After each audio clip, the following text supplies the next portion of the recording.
Welcome back to the 1211 podcast, where we're making space for real people to share real stories of real freedom found in Jesus. Inspired by Revelation 12:11, we hold fast to this truth. They triumphed over him by the blood of the Lamb and by the word of their testimony. Each episode, we sit down with someone courageous enough to share their story because we know that testimony matters. When we speak the truth of what God has done, we declare freedom, not only over our own lives, but over the lives of those listening. And today, we're honored to welcome a woman who knows both deep pain and deep hope, our guest, Melody Oliver. Welcome, Melody. Good morning. Thank you.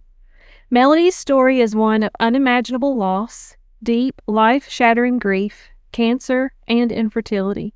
But it's also a story of restoration, joy, and strength that only comes from God. We're glad you're here. Thank you. Before we dive into the deep parts of your story, Melody, we still like to start every episode with a little fun. So you're officially in the 1211 hot seat. Okay. Ready for 10 rapid-fire fun questions? Sure. All right. Don't overthink them like I do. But say the first thing that comes to your mind. So the first one, are you a morning person or a night owl? I'm a morning person, but I like to sit up late too. So You're both. I'm both, yeah.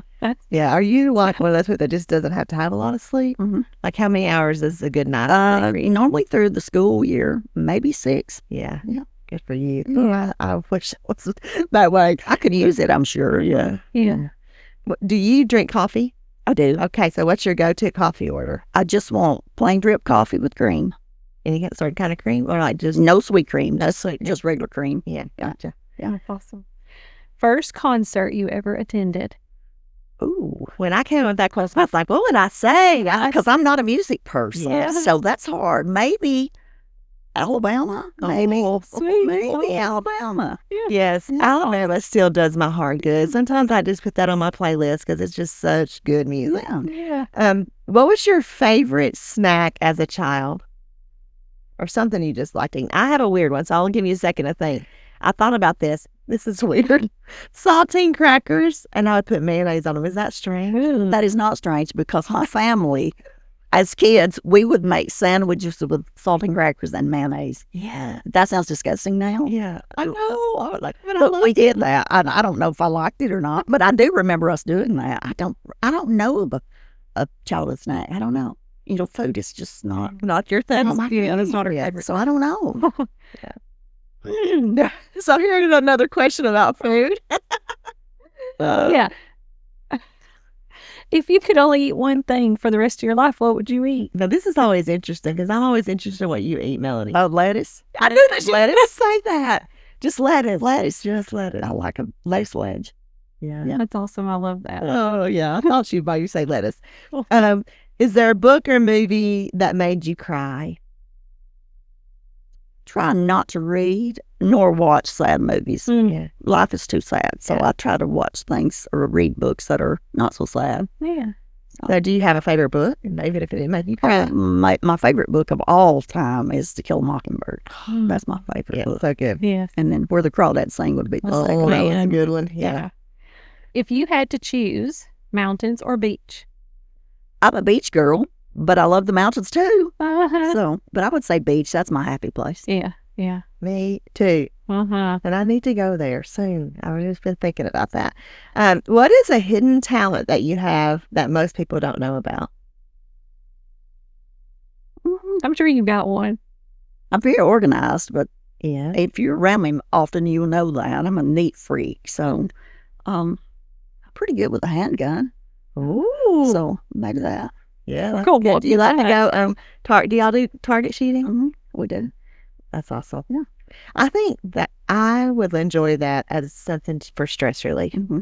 Because I grew up on a farm, right? And so I remember one of my childhood memories is shooting skeet, and I loved it. Mhm. So I'm like, I wouldn't want to do skeet now because I don't want to have the kickback on the gun. Right. I'm not all about that. I need something easy. But I do think target shooting would be fun. Yeah, you don't want your children off. That might be a fun girls outing at church. Let's go target shooting. I would love to go. That would be funny for somebody to hear that the women of church do. I think we should do it. We should get on that. Oh, goodness. Your favorite worship song right now? Holy Forever. Chris Tomlin. Yes. So good. Something funny, I'm sorry, but I go fishing a lot by myself in the mornings, and I have Holy Forever like on repeat, like really loud while I fish. And my neighbors probably think I'm crazy. No. I love Hey, if it draws the fish in. That's good. Do you catch anything when you're playing Holy Forever? Yeah, That's good. Now, when you catch your fish, do you catch and release, or do you just catch and release? Yeah, fishing is something. Fishing is a stress relief. Yeah, yes, yes. Do y'all have like a pond or something on your property? Mm-hmm. Okay. So, and my family don't really care about fishing, so I go out there by myself. That's great. I think that's another trip. I would love to go fishing. Yeah, that's fun. it's good. Come on, catch your own worms. Come on. We'll go. I just had an encounter with a fish hook. I don't know if I already did it anytime soon. Yeah, I saw that. I don't know if I trust. We'll take care of your line and we'll put your worms on there. Oh, goodness. What is one word you would use to describe your journey with God? Oh. Faithful. I mean, even though I waver from him, he's always faithful to be there for me. Yeah, amen. Thank That's goodness beautiful. for that. Mm-hmm. Well, thank you for being such a good sport. Now we're going to lean a little more into your story because it's a powerful one. Please tell our listeners a little bit about who Melody Oliver is. Well, I'm the youngest of 6 children, and 4 of them being boys. So when you hear survival of the fittest, that is truly how it was at our house. Because both of our parents worked away from home, and there were 6 children there. And it was survival of the fittest at our house. Yeah. So, was there much of an age range between the 6? My oldest brother is 13 years older than I am. Okay. Yeah. But if you think 6 kids back in there, they're all pretty close. We're usually about 3. I know my sister and I are 3 years, and then the next brother is 3 years from her. So they're 3 years in there. But we grew up on a farm. We had lots of animals. So we rode horses. We just took care of ourselves. We grew up in the area of the Great Stone Door. If you've been to the Stone Door State Park, that was our grandfather's property. Okay. So that's where we grew up, kind of our playhouses on the bluff. So God took care of us as little kids. I don't know. Yes, he did. Yes, he did. Oh, that's great. So you kind of jokingly said like the survival of the fittest and growing up in a small town, the youngest of 6. So give us some things that just would give our listeners kind of an idea of what it was like growing up in that environment. And then I want you to touch on, I know you've mentioned to us ahead of time, your grandmother being a part of your journey, like a important part of your faith journey specifically. But just kind of unpack, like, what was it like growing up as the youngest of 6 in that situation, and lots of time kind of exploring nature, but kind of taking care of yourself, that kind of thing. Well, I mean, we really went outside early and stayed outside all day. We fought a lot. We really fought a lot. And I say a lot, but it might not be that much for siblings. I don't know, but we seem to fight often. And I mean, real fighting. Fist fighting. And throwing scissors and things at each other. So we did that. But yet the older children protected us younger kids. I know one year for Christmas, my parents had bought me a tricycle, and they had it hid. And when they came home from work that afternoon, my brothers had given it to me, so I was riding it around in the house. So, I mean, they protected us, protected the younger ones too, even though we fought a lot. Yeah. But my parents did not go to church at all. We were not raised in a church-going household. But my grandmother was the most Christian person that I've ever been around. She prayed constantly, and she prayed out loud at night, would get on beside her bed on her knees. And as a kid, I didn't think she was ever going to hush. I mean, she prayed a lot. But she took us to church on Sunday mornings, on Sunday nights, on Wednesday nights, and we were part of the Christmas place. That's my sister and I. We went to church with my grandmother. And was that your maternal or paternal? My maternal grandmother, yes. And did she live close? She lived close to us because when we were fighting a lot in the summers, I would say, I'm going to get Ma, and the boys would go out. No, you're not. But I mean, she lived next door to us. So, yeah. That's good. What was it about your grandmother? I mean, you talked about her praying, but like when you say she was the most Christ-like person that you encountered, what was it about her that was so special? It didn't matter what you asked her. If she wanted to do something, she would say, well, if it's the Lord's willing. I mean, it was just always, she put God first. Yeah. Always. Yeah, that's really good. So what did your personal journey with Jesus look like? As you talked about, you didn't grow up in a family that was faith-based or faith-centered, but you did have this influence of your grandmother. But one of the things I think that we all recognize as we get to be adults, especially if you're a Christ follower, is you can have been raised in church even and known about Jesus all your life, but every single person has to make a decision about Jesus and what we're going to do with Jesus, right? And what he's done for us. So I think talk to us a little bit about your own personal journey, like your own encounter with Jesus, what that looked like and how faith became real for you. Well, like I said, I went to church with my grandmother, but I really didn't give my heart to the Lord until I was probably, 19 or 20 or so. And then when I had my first child, that's when I knew that I wanted to raise him in church. So I was 22 when I had my oldest child. And I was just like, I know I want to raise him in church. And that's when we started going to church. My son and I started going to church. And I truly gave my life to the Lord and committed that relationship with him. Yeah. Awesome. How do you think your relationship with God influenced how you parented him in that time? Well, he knew that church came first. If it was, we weren't planning anything around on Sundays, church came first, Sunday morning, Sunday night, Wednesday night. So he just knew that our lives revolved around church time. So don't put anything during that time. Yeah. And if there was a situation that was coming up or whatever, a sickness or what, he knew that we prayed about it. We went to God and talked to God about that. Yeah. So talk to us a little bit about being a mom, your life with your son and what that looked like, because I know that's an important part of your identity. Chase and I were so close. I quit work when I had him just to stay home with him till he started school, and I was so thankful that I did that. But whatever he did, he was a baseball player. He would pitch to me. He would throw to me. I would catch him until he got older, and then it was kind of scary. That's how I feel right now. Yeah. It's scary. Yeah. I catch him. But I was always the one with him. So, if he wanted to throw, I would catch for him. Or if he wanted to ride four-wheelers, we rode four-wheelers. I mean, he turned me over one time on a four-wheeler. We were doing donuts in the snow. Just whatever he wanted to do. Yeah. I was there with him doing it. And we were very close. I mean, he told me everything. When he started school and he heard all these things at school that, kids hear, he would come home and say, what is this? Or what is that? And I would try to tell him the best I could for him to understand it in his level. Yeah. But we were very, very close. Very close. Talk to us a little bit about what he was like. What was Chase like? Wise was kind of like me. He was wide open. Well, man, that didn't work real well. And the same word works really hard. We were pretty well a lot alike. I mean, he was a go-getter. I'm a go-getter. Yeah. And he had a little more temper than I did. But as a younger person, I probably did too. But he was a go-getter, and we were a lot alike. He was very athletic, loved sports, and I do too. So whatever he was into, I was into it with him. That's great. Yeah. That's great. That's beautiful. Yeah. Well, losing a child, I would say, is every parent's worst fear, worst nightmare.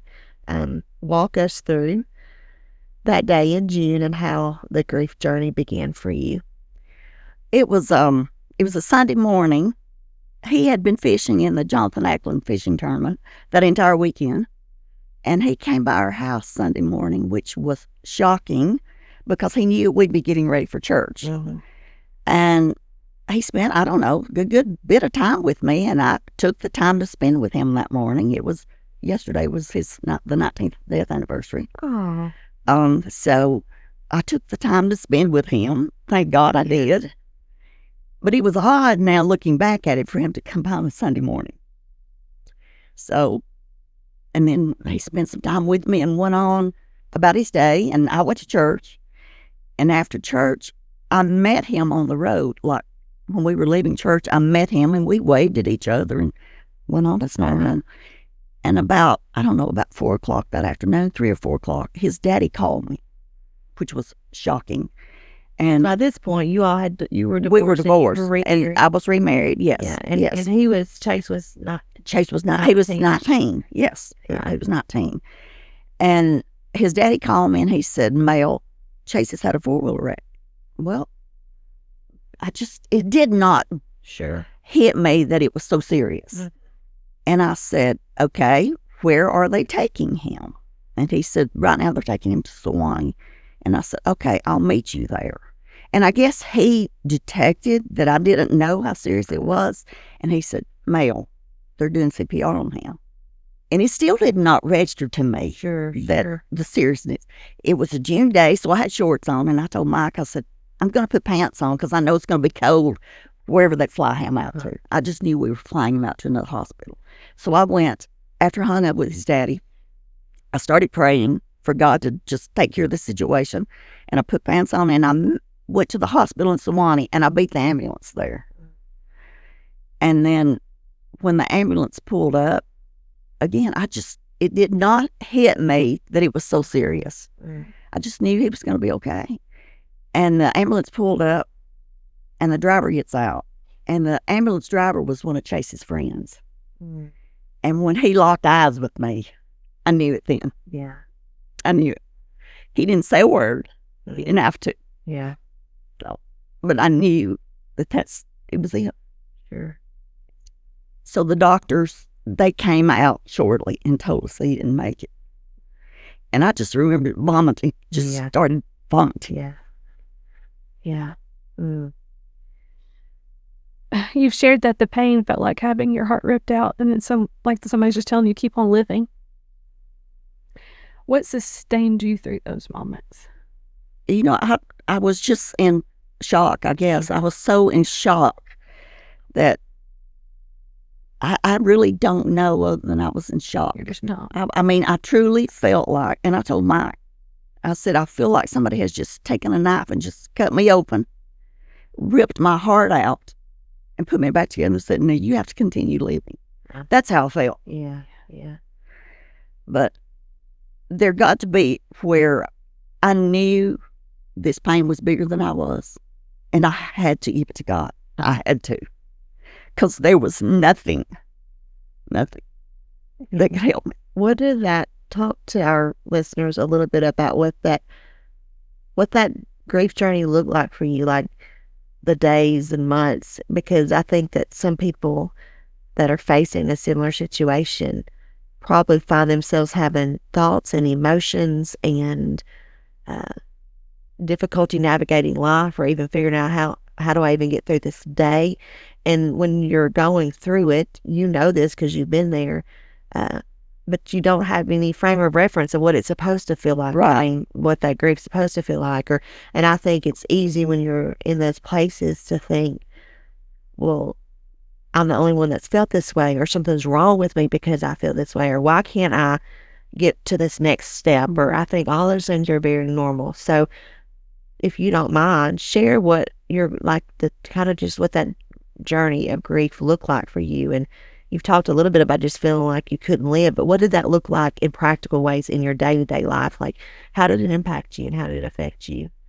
Well, I stopped eating. I did not want to eat. I mean, I just really couldn't eat. And I lost about 40 pounds. And I had zero energy. Yeah. I didn't want to do anything because I didn't have any energy. Sure. But I remember just wanting to curl up in the bed and stay there. I just didn't want to get up. And I've never dealt with depression ever. And I never contemplated suicide ever. But I didn't care. I got to a point where I didn't care if God took me. I never thought about taking my own life, but I didn't care. Take me, God. I'm ready to go. And I know there were so many people praying for me. I know that. I felt those prayers. And slowly, it started where I could get up, even if it was just for a little bit. And I also started journaling. Oh, okay. And, if I didn't feel like I didn't want to write today, I would write that, I don't want to write anything today. So whatever my feelings were, I just wrote that down. And it just slowly started to get where I could get up and function. But I remember one day being on the back porch, and it was coming like a really bad storm. And I just sat there and I thought, God, just send this tornado and let it take me. I'm so ready. Yeah. Yeah. Who did you have? I mean, you talked about Mike, and I think that's something to unpack too, because when you're, I'm sure Mike was grieving too, but Mike's watching you grieve to a whole different level. And what were some of the things, the ways that Mike or other people in your friends, family walked that journey with you that was helpful? Or, what was it important for them to do and be during that season? Well, I think obviously Mike was grieving, but for him not to have been Chase's biological father, I think he was able to help me more. Sure. Because when it is two biological parents grieving, I don't think they can help each other. Sure. Yeah. So Mike was able to be my rock because he knew how much I was grieving. I mean, he saw it. He didn't feel it as much as I did, but he saw it, and he was there. And, for a lot of my close friends, they really didn't know how to help me. Sure. They did not know how to help me. And I understand that now. Yeah. Lots of people were there, but they didn't know what to do. They did not know what to do. And sometimes there isn't anything There to do, isn't. right? There's nothing you can say to fix it. And I think that's the ministry of presence. We often don't understand the power of that. Sometimes there's not something to be said. There's not something that can fix it. It's just someone knowing that you're here, that you're there, that you're not alone. And that's something I have shared with many people is don't ignore somebody because you don't know what to say, because I saw that firsthand, and that hurts. Sure. You don't have to say anything. Just hug that person's neck. Yeah. And just let them know that, hey, I'm here. Or, I'm sorry. I'm sorry. I love you. I'm here. You don't have to say words. There aren't words. No, there aren't. There are not words. But just like you said, the presence, just letting someone know that I'm here for you. Yeah. And I think it's important when you have friends who are going through hard seasons, grief like you experienced, losing a loved one, or just other seasons of hardness, right? One of the things I think that we all need to be sensitive to is if the Lord lays someone on your heart, if you're driving on the road and out of the blue melody crosses your mind, you need to do something about that. Right. Yeah. Because that is the Holy Spirit, right? And it doesn't, sometimes it's, I'm just going to drop off some flowers and your favorite dessert on your porch. So we don't have to have a conversation or just a text that says, you came to my mind and I love you and I'm praying for you, right? Like, just don't ignore those little nudges, because there's people on the other side of that who are needing someone just to know maybe in that moment I'm not alone. Right. Somebody does still see me. They still care about me.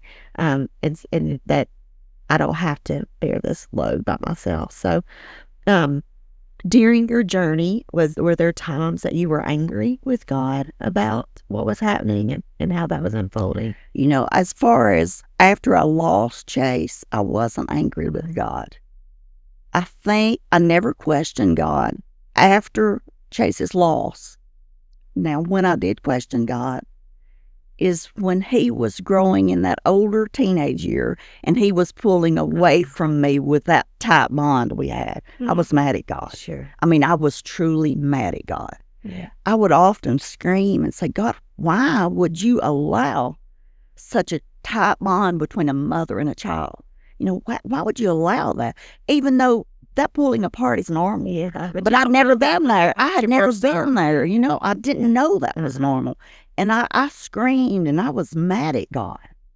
I mean, I truly was, because I thought I wanted Chase to call me, even though he didn't live with me at that time. I wanted him to call me every night before he went to bed, because I couldn't rest until I knew he was home in the bed. And I mean, as an older teenager for him, he didn't want to call his mama every night. That was just something I guess teenagers don't do, but I didn't understand that. Yeah. But I truly remember being so mad at God that I didn't understand it. Afterwards, I know God was protecting me. I know that now. And I'm ashamed of myself now. I've often said, God, I am so sorry that I fussed at you when you were protecting me. Yeah, I mean, we all do it. We all do it, Yes, we do. I mean, we can only see this right in front of us. That's right. But he sees this bigger picture, right? And I truly feel like he gave me a weaning period. And he was saying, I'm protecting you, because he knew I probably could not have stood it had he taken him all of a sudden without that weaning period. And the audacity that I was fussing at God when He was protecting me, that's mind-blowing to me. Yeah. And I think, thank you for sharing that vulnerable part, because I think that all of us have seasons in our life that aren't going the way we think they should go, whatever that looks like, right? Maybe it's a marriage that's not what we think it should be, or maybe it's a situation with a job or a career or a child, and we think we know best. We don't come out and say that to God. Like, in our mind, we know what we want, and we think our motives are even pure and good, and sometimes I think we get angry with Him. And because just for whatever reason, life can cause us to lose sight of the heart of God. And all we see is our circumstances, and to recognize that if God's allowing it, or if He's doing it, He's either protecting us, or He's providing for us in some way, or He's stretching us, or He's calling us into, and it's just hard when you're in the middle of it to not be angry with God. And I think that's just a part of our journey is learning to surrender to, like, okay, your ways are better than my ways, even when I don't understand it or I don't like it. Sometimes we don't like it, right? Yeah. It's hard to see that and think about those things in the moment. It's so hard. Like, we're not thinking about that. And the review mirror is always a lot clearer. What's happening to me, and I don't like it. Yeah. After losing Chase, you faced more heartbreak, infertility, and then cancer after getting pregnant. What did your faith look like in those moments? And unpack that part of your journey a little bit. Like, okay, so you lost Chase, and I lost Chase in 2006. Yes. And Mike and I knew that our biological clocks were ticking if we wanted more children, because I love being a mother. That's the best job ever. And so we thought, well, we've got to keep working on that. Yeah. And we could not get pregnant. And we went to a fertility specialist, and we did 5 IUIs, which failed. And I mean, that is such a roller coaster of emotions, thinking this month it's going to happen and then it doesn't. And that's lost again. It is. And I guess, too, knowing that we were having to crunch time still while I was grieving, it was just a lot at one time. Yeah. But we knew that, our clocks were ticking. And we found out that we were pregnant. This was in December. And less than 2 weeks later, we found out that I had breast cancer. And how did you find that out? Was it? I found a knot. I was laying in bed, and I saw a knot. And I was like, that doesn't look normal. So I called my doctor, and he's like, yeah, come on in. Let's just check it out. And I mean, if it was visual that I could see it, it was pretty big. Sure. Yeah. And they did a biopsy. The day that we heard the heartbeat for the first time, they did a biopsy. And then the Saturday before Christmas, they called me and told me that I had breast cancer. And I was like, why now? Why now? Because I'm pregnant. We've gone through that. I'm pregnant. I've already gone through this other loss. Yes. Grieving that. And And I was just like, I didn't understand, why now, God? Yeah. I'm okay with having cancer, but why now? Right. Why now? And my doctor put me in touch with another lady. We had the same doctors in Murfreesboro. We didn't know each other, but he put me in contact with another lady who was going through the same thing that I was. She was just a few months ahead of me. And she was pregnant too. She was pregnant and going through. And she told me one day, she said, people keep asking, don't you think, why me? Why me? And she said, why not me? And that really hit home with me. Why not me? I'm just your normal, average person. Why not me? But my question was, why now? Yeah. Why now?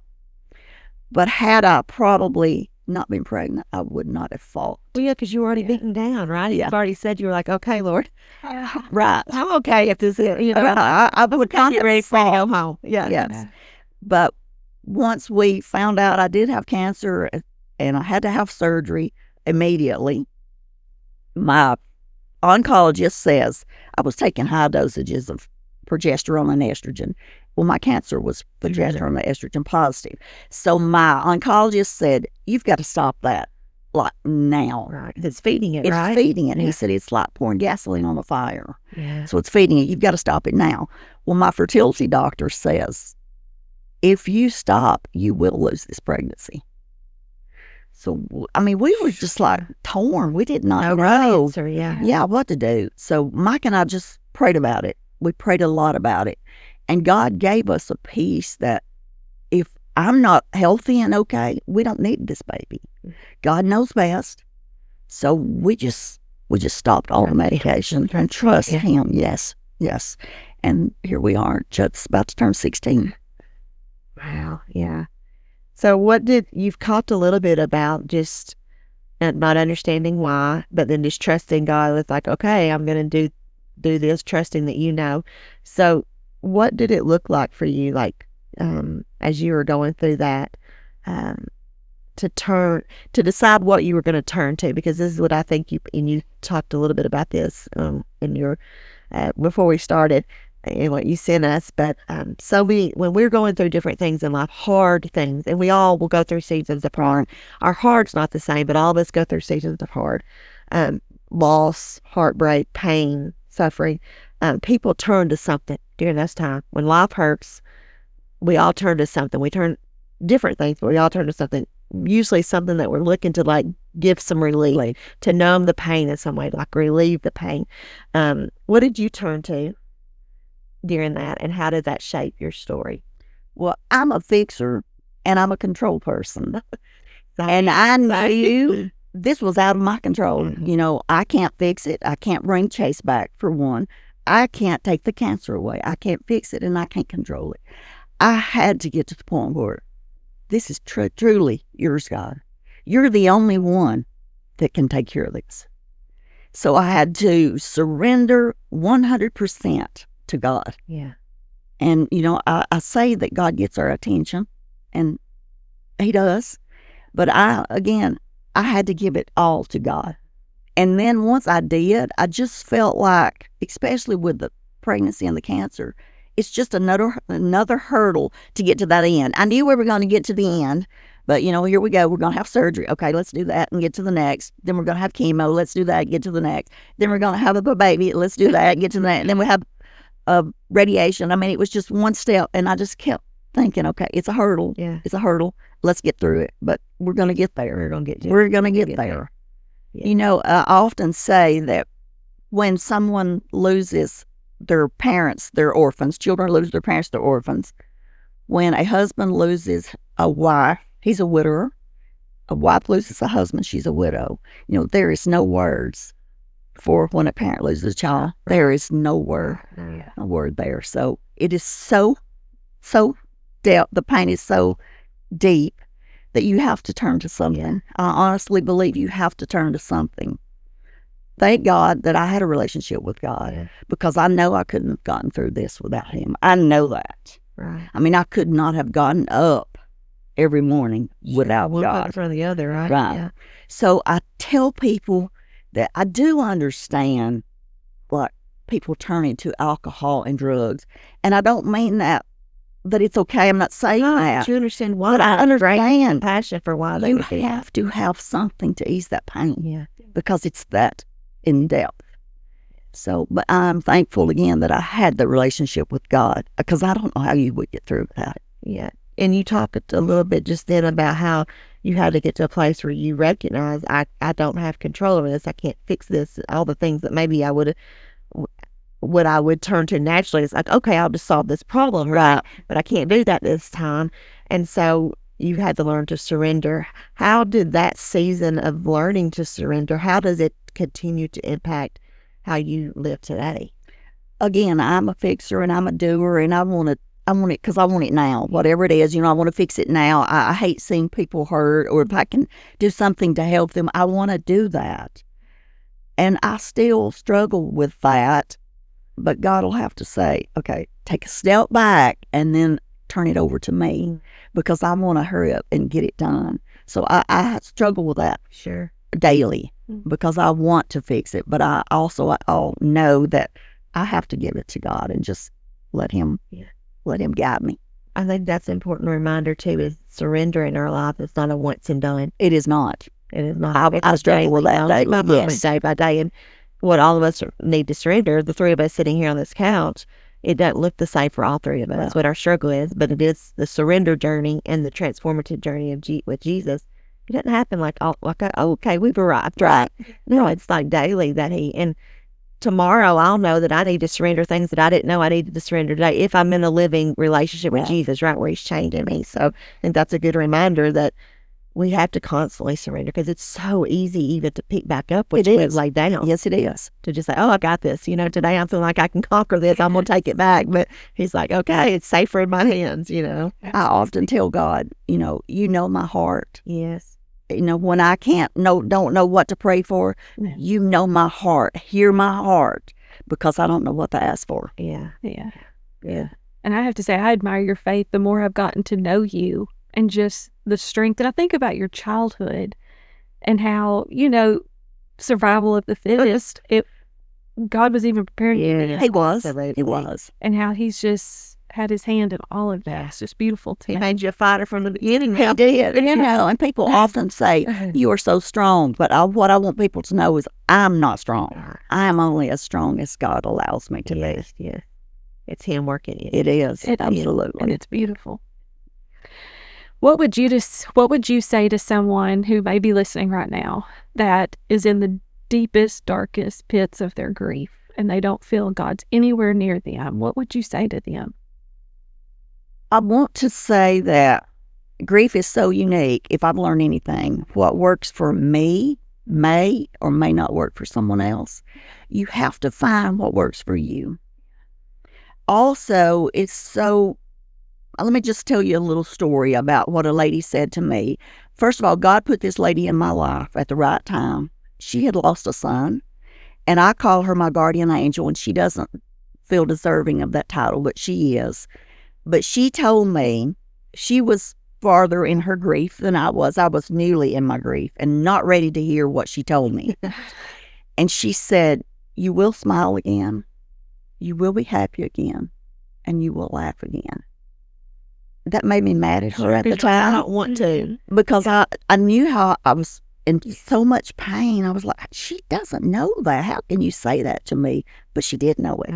She had been there. Yeah.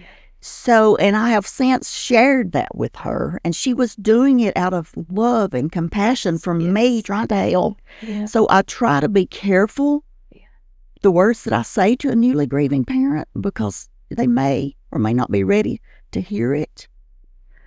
But now that I'm where I am, you can and you will be happy again. Yeah. You can.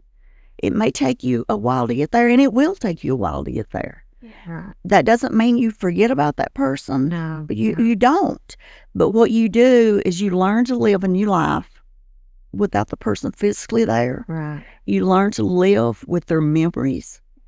So it's just you learn a new life. Yeah. I think that's beautiful. And you having this relationship with God that you have that living hope that one day Absolutely. all things will be made well. And absolutely. Yeah. And I'm sure even, how long has it been? Did you say? It was 19 years yesterday. Okay, 19 years. I mean, I imagine that there's still days that grief threatens to overtake you. Absolutely. Right? Yeah. You can be walking down a grocery aisle. I think about this often because Chase loved Vietti chili, and he could eat it at midnight and go to bed. Yeah. And not many people can do that. Teenagers are different, but a lot of times I'll be walking down that aisle and I'll see that Vietti chili on that, and it brings back so many emotions. Yeah. Sure. Yeah. Grief you never know when it's going to overtake you. It's kind of like I think about when you're at the beach, and it's like there's gentle waves, and all of a sudden there's just one that buries you, Yeah. And that's how grief is, I think. It's like sometimes there's these waves that you can ride out, and then all of a sudden there's one that just... But it is better. It is easier. I think the space between those times gets greater. Yes, it is easier. Time doesn't heal everything. No. But it does help us to learn to cope and live with things. Yeah, a friend of mine just lost her dad unexpectedly, and one of the things I said to her makes me think about what your friend said to you. Is I told her, I said that eventually you'll be able to look at a picture of him and it not bring tears; it'll bring a smile. And a friend said that to me because early on I couldn't look at a picture. I still have a voicemail from my dad saved on my phone because I don't want to lose his voice forever, but I can't listen to it most of the time, right? But it's there. And I think my friend said that to me, like, Jennifer, I know right now, like, even going through the pictures or seeing my memory pop up from early on, like, it was, I mean, like, unbearable tears, and weeping. And she said, eventually a picture of him will pop up and you'll smile instead of crying. And she said, and you'll know you're another step down the journey of healing. Right. And I think that's, it is a journey, right? It is a journey, yes. Yeah. And I think what you said is wisdom that those going through it need to understand. And on both sides, grief looks different for each person. And we need to give each other the grace and compassion that you journey through your grief the way you need to, and you can't put expectations on someone else of what their grief can or can't look like. It makes me think too, Melody, that importance of surrounding yourself with people who bring hope to your life and who keep you pointed back towards your source of hope. I think the community that you surround yourself is really important. Absolutely. Yeah, it is. I agree with that. So talking about, let's kind of move back to talk about Judd's birth. That was truly miraculous. I mean, getting pregnant with him, you go through cancer and chemo and surgery, all this during pregnancy. He's born, and now you said he's 16 years old. He will be 16 this month. And such a great kid. So just kind of think about a few things that are evidence of God's fingerprints, even over the story of your family today, like current evidence of his fingerprints in your family. I mean, whatever we do at home, we pray about it. We go to God. We talk about it, and Judd is, he's a reserved kid. He's very reserved, but he knows that when there's something going on that we need to pray about, that's what we're going to do. We're going to get together as a family. Before we go on vacation, we get together and we pray about it. Right. If somebody's we know sick, we get together as a family and pray about it. We'll get together and talk about each other's day. What was the best part of your day? Even though Judd is hard to pull information out of him. Yes, he is. But he sees that that's important in our lives. That, God, everything revolves around God. I would love to, I hadn't planned to ask you this, but it makes me think about how long had you and Mike been married when Chase? Mike and I married in 2004, and then we lost Chase in 2006. Yeah. And then we had Judd in 2009. Yeah. So it was like, but first of all, to back up a little bit, the year Mike and I married, he's an only child, and he lost both of his parents that year. So, I mean, from the time we've been together, it's just been like, one hurdle after another. We're going to get over this next hurdle. We're going to get over this next hurdle. Yes, but I would not want to do life with anybody besides Mike. He's been my rock. Yeah, what I was going to say is, knowing Mike, I would imagine that you can look now and think about what a gift it was that God allowed you to have him to walk this, like the journey of grief with your son. Like, he's just such a stabilizing. He is. Mike is he's one of the calmest people that I've ever been around, and kind. And I'm not so calm at times. So he balances me out. Right. I mean, he really does. Yeah. Beautiful to think about how God gave you the gift of him to walk this with. Absolutely. Yeah. So good. It's really good. Well, Melody, thank you for your courage. Thank you for your vulnerability, your authenticity, and just the person that you are and the friend you are. Your story is living proof to us and everyone listening, just how God is so good and meets us where we are and can sustain us, that he truly is enough. Yeah, he is. Yes, he is. If you wanted to leave our listeners with just one thing, like one takeaway that you hope that they get from your story, what would it be? Especially to grieving parents, I want you to know that you will smile again. Even though you may not be ready to hear that, you can be happy again, but allow God to work in your life. I mean, he is the only thing that can get you through this. Yeah. So allow him to do that. Good. Thank you, Melody. I know someone listening today is finding strength through your story. And to our listeners, we want to leave you with this challenge. Take God at his word. Let your story become your weapon against the enemy's lies and discouragement. When you speak what God has done, you push back the darkness because freedom comes through the blood of the Lamb and the word of your testimony. Don't be afraid to share your story. Someone else's freedom might be on the other side of your courage. I believe that happened today, Melanie. We hope you'll join us next time for another powerful episode. We'll be sitting down with Matt, a man whose life was wrecked by addiction, but redeemed by Jesus.